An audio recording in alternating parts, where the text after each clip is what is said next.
इंसान की आदतें या तो उसे बनाती हैं या पूरी तरह से उसे बर्बाद कर देती हैं। अगर किसी को बचपन से ही व्यायाम करने की, ध्यान लगाने की, बड़ों का आदर करने जैसी आदतें लग जाएं, तो उसका आगे आने वाला जीवन खुशहाल हो जाता है। लेकिन अगर बुरी आदतों में इंसान गलती से भी फंस जाए, तो सारी ज़िंदगी उसे इसके बुरे परिणाम भुगतने पड़ते हैं। उसे ही नहीं बल्कि उससे जुड़े सभी लोगों को उसकी गलत आदतों के गलत परिणाम का हिस्सा बनना पड़ता है। ज़्यादातर लोग अनजाने ही बुरी आदतों के शिकार होते हैं और उन्हें ये पता भी नहीं होता कि वो जो कुछ कर रहे हैं वो सही है या गलत। इसलिए आज के इस वीडियो में मैं आपसे इंसान की कुछ ऐसी बुरी आदतों के बारे में बताऊंगी जो आपका पूरा जीवन बर्बाद कर सकती हैं। आपको बिना सोचे समझे इन बुरी आदतों को अपनी ज़िंदगी से निकाल फेंकना है। तो आइए देर ना करते हुए स्टार्ट करते हैं वीडियो। पहली बुरी आदत, प्रिय सुख। प्रिय सुख क्या होता है? जो शुरुआत में तो हमें अमृत के समान मीठा लगता है, लेकिन उसके परिणाम बाद में जहर के समान कड़वे होते हैं। प्रिय सुख अगर सरल भाषा में समझें तो वो सुख जो मुझे तुरंत मिलता है। और आज के इंसान की प्रवृत्ति कुछ ऐसी ही हो चुकी है कि उसे जो कुछ चाहिए वो अभी चाहिए। यहाँ पर मैं एक उदाहरण देना चाहूँगी, हमारे खान पान का कल्चर। आज के इंसान को जंक फूड खाना बहुत पसंद है, बगैर ये सोचे कि लंबे टाइम में इसके क्या परिणाम होंगे। जंक फूड हमारे शरीर में ना जाने कितनी बीमारियों को जन्म देता है, हमारा पेट खराब करता है। लेकिन इंसान की इंद्रियां प्रिय सुख की तरफ इंसान के मन को घुमाती हैं। और दूसरा है श्रेय सुख। श्रेय सुख क्या होता है? जो शुरुआत में तो हमें कड़वा लगता है और बाद में अमृत के समान मीठे उसके परिणाम होते हैं। जैसे एक्सरसाइज करना, योगा करना। हमें एक बार शुरुआत में लगता है कि हम ये शायद नहीं कर पाएंगे, बहुत डिफ़िकल्ट है, हम कई बार हार भी मान लेते हैं। लेकिन अगर सोचा जाए तो बाद में इसके परिणाम अमृत के समान मीठे होते हैं। निरंतर योगा, एक्सरसाइज करने से हमारे शरीर में हमें पता भी नहीं होता ना जाने कितनी ही बीमारियां अपने आप ख़त्म हो जाती हैं। तो निर्णय आपका है कि आप अपने आप को प्रिय सुख की तरफ ले जाएंगे या फिर श्रेय सुख की तरफ। दोनों का मतलब मैंने आपको बहुत ही सरल भाषा में समझा दिया है। आइए रुख करते हैं दूसरी कमी की तरफ, दूसरों में कमियां निकालना। इस कमी से आप बखूबी वाकिफ होंगे। आप भी इसी समाज का हिस्सा हैं जिस समाज का मैं हिस्सा हूँ। देखिए, समाज में कुछ लोगों का यही काम होता है कि अपना सारा काम छोड़कर सिर्फ दूसरों की कमियां निकालना। दूसरों में कमियां निकालने से उन्हें बहुत सुख मिलता है। एक तो वो अपनी खुशी के लिए दूसरों में कमियां निकालते हैं और दूसरा सामने वाले की हिम्मत तोड़ने के लिए वो उसमें कमियां निकालते हैं।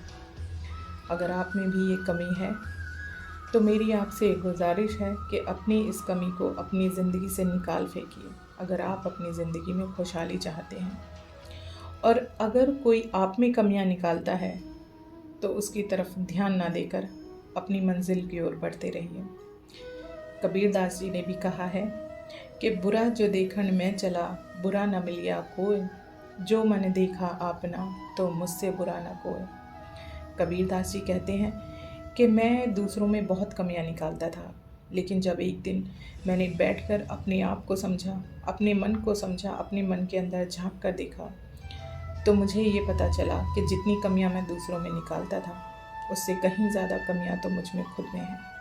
इसलिए दूसरों की तरक्की में रोड़ा ना डालें और दूसरों में कमियां निकालना बंद कर अपने आप में कमियां निकालें। अक्सर जो समझदार लोग होते हैं, जो विद्वान लोग होते हैं, वो अपनी कमियां निकालते हैं और उन कमियों को खुद दूर करने की कोशिश करते हैं। रुख करते हैं तीसरी कमी की तरफ, जल्दी हार मान लेना। देखिए, कुछ लोग ऐसे होते हैं जो दूसरों के कहने में आकर कोई काम शुरू तो कर लेते हैं, लेकिन उसमें निरंतर ना रहकर जल्दी हार मान लेते हैं। तो आपको ऐसा बिल्कुल भी नहीं करना है। आप कोई काम तभी स्टार्ट करें जब आपको अपने पे पूरा भरोसा हो। आप कोई काम स्टार्ट करते हैं, थोड़े टाइम बाद आपको तरक्की नहीं मिलती है, नहीं मिलती है, नहीं मिलती है, और फिर थक कर आप उस काम से थक हार कर अपनी हार मान लेते हैं। लेकिन आपको ऐसा नहीं करना है।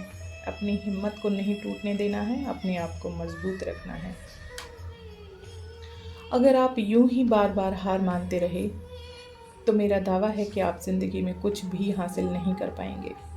ध्यान रहे, या तो आप कोई काम स्टार्ट ही ना करें, और कोई काम स्टार्ट करें तो तभी स्टार्ट करें, पहले अपने आप को इतना मजबूत बना लें कि हाँ, मैं इस काम को करके ही छोड़ूंगा।